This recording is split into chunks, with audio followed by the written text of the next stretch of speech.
চলো আজ এই নষ্ট হয়ে যাওয়া মোবাইল কভারটাকে আবার নতুনের মতো করে ফেলি।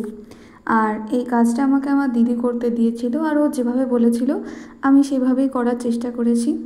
তাই প্রথমেই একটা মেয়েকে নিয়েছি, তারপর তার ড্রেসটাকে আমি সাদা কালার দিয়ে ড্রয়িং করে নিয়েছি, তারপর পিচ আর ব্রাউন কালার দিয়ে স্কিন এবং ড্রেসটাকে শেড দিয়েছি। দেন ব্রাউন আর ব্ল্যাক কালার দিয়ে হেয়ার কালারটা কমপ্লিট করেছি।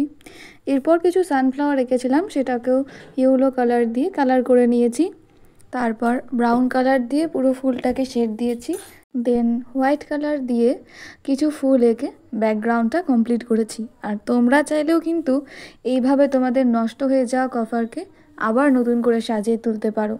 আর তোমাদের এই পেন্টিংটা কেমন লাগলো সেটা কিন্তু কমেন্টে জানিও।